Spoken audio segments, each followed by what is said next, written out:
What, for this world, for this dunya? For this dunya? Whoever left this world and took anything with him? Whoever left this dunya and took anything with him? Yet we still fall in the same holes. We still make the same mistakes. The night has been called. Which side are you on? Ask yourself, which side are you on? Are you on Allah's side? Are you on the Prophet Muhammad sallallahu? Are you on his side? Which side are you on? And wallahi, don't fool yourself. Claims. Habibi, everyone talks. If talking was going to allow us to enter into paradise, Habibi, trust me, we're all in Firdaus al-A'la. But you look at the Sahaba and you look at the Prophet, they spoke very little and they did much. Today we speak very much and do very little. Which side are you on? Wallahi, my brothers, every single person is searching for happiness and we're all searching for success. Every human is. Muslim and non-Muslim alike. Everybody wants to be successful. Everybody wants to be happy. Everyone wants to be ahead of the game. But Allah has sent you the Prophet. Allah has sent you His book, His Quran, to show you which path is success. To show you which path leads to happiness. And we've left it and turned to what? What have we turned to? What have we turned to? People ask me, Akhi, why are we suffering? Why are we miserable? Habib, why do you think we're miserable? The Prophet of Allah, he said, I left you on the clear road, sallallahu alaihi wasallam. I left you on the clear road. I left you on the clear path. Layluha kanahariha. It's night. It's like it's day. I left no stone unturned. Look, I ask you by Allah, a man that taught you how to clean yourself in the toilet. Imagine he showed you how to clean. Not just how to clean. What hand to use. What hand to use? You think someone that went through so much detail is going to leave you lost without direction? He showed you exactly a map. He gave you a map. People ask me, Akhi, what do I need deen for? Have you ever heard this? What do I need deen? You know why you need deen? Because deen is your GPS through life. Deen is your GPS through life. If you don't have deen, Habib, you're a lost soul. You're chasing your whims and your desires. Deen is a GPS. I'm lost, Habibi, I'm lost. I don't know where to go. I don't know what to do. Deen, GPS. Turn it on. Final destination where? Jannah. Fine. Your location, final destination, that's the road. Follow. Follow. But nahna no. The road is clear. It's there. I can see it. And everyone thinks he's a doctor and a scholar. Habibi, no, trust me. Go left here, I'll show you a shortcut. Turn right here, trust me, I know, I've been here before. And then when he turns right, see, well, I don't know, man. I don't know, wallahi, there used to be a tree. I think they cut the tree down. Left and right and U-turn. Habibi, what do you waste your time for? The path is there, the path is clear. Wallahi, my brothers and my sisters, please try to understand this concept. Allah subhanahu wa ta'ala is not looking to be impressed with what you can come up with.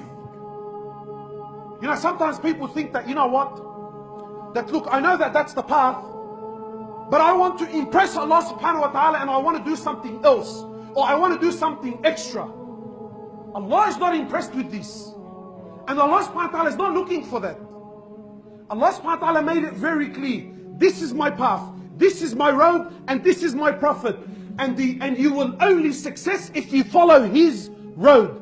Anything and everything other than his way will lead you to destruction, even if it's under the banner of deen. Yeah, and if I want to create, and this is where this whole topic of bid'ah comes from. If I want to create a new form of worship, it's sincere, it was really for Allah subhanahu wa ta'ala, it's out of this form of bid'ah. If the Prophet didn't do it, it's going to lead you to destruction. Why? Because Allah is not looking for inventions. Allah made it very clear. That's the road, that's the path. He was perfection. You follow, you reach success. You don't follow, you come up with your own things, you make lefts and rights, you're going to be destroyed. Very simple. Very simple. So my brothers, in relation to this topic, where are we? Where are the youth? What's happening in our communities? What's going on with the boys? Why have we left the way of Rasulullah sallallahu alaihi wasallam? Why have we left the way of the Sahaba? For the way of what? What life are we living? What life have we chose? We've become thugs. Thugs.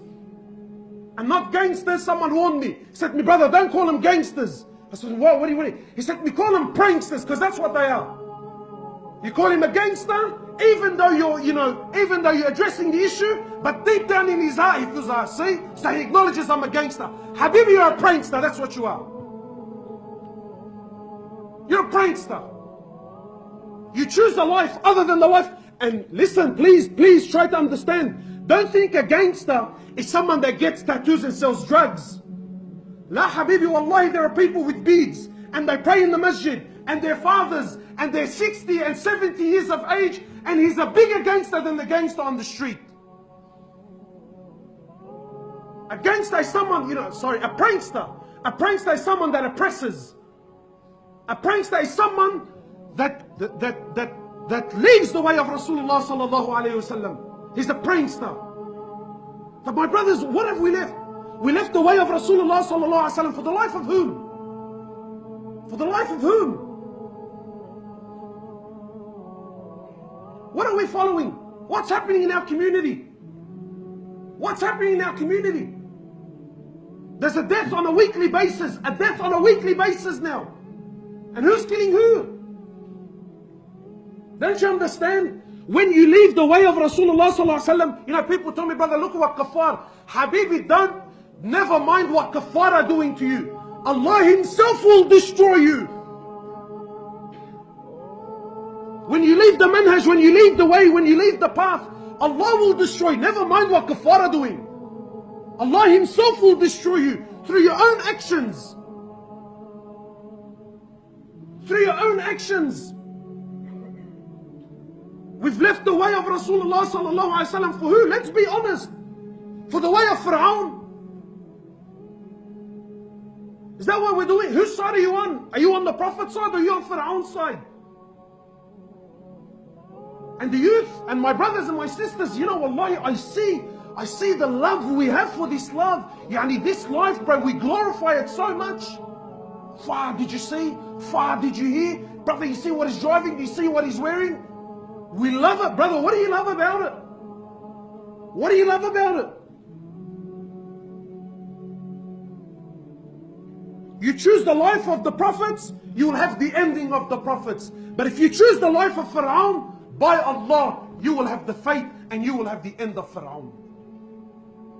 Muslim or non-Muslim, doesn't matter. You choose the path of Fir'aun, Allah will show you very clearly. You choose that path, you're going to have the ending of Fir'aun. Look at the way we're going out. Look at the way we're going out. If they're not dying by being shot, one of the mashaykh was saying, I heard this with my own ears, one of the mashaykh. He says, I went to visit an old man. He says, I went to visit an old man. The family called him and said, and this old man grew up, again, a gangster is not just a person who, has the image and the Burberry bag. No, Habibi. A gangster is the one that left the way of Rasulullah sallallahu alaihi wasallam. He's a prankster. So this sheikh was saying, he said, so the family came to see me to go visit an old man. An old man. He said, so when I got there, this old man, all his life, he used to listen to music. All his life. Farid Atrash and Kalthuna and these very famous Egyptian singers, He said, when I got there, the family, just before the sheikh came, they said, the sheikh is coming, right? They were playing Kalthum. One of the Egyptian singers. They were playing for their father. He's on his deathbed. He's dying. So the family said, look, out of respect for the sheikh that's coming, how about we turn her off, play some Quran, just to show the sheikh that there's still some deen in us. So they turned it off, put Quran on. The sheikh came. So the old man from his bedroom started screaming. He said, turn off the Quran and put her back on, for she soothes my soul. She soothes my soul. Turn the Quran off and put it on. She said, why? It soothes my soul. You choose the life of Fir'aun, you're going to have the fate of Fir'aun. هذا النور شفاء صدور فاض وعطر كل لسان. وهنا حلقات الصديق قلب ينبض بالقرآن.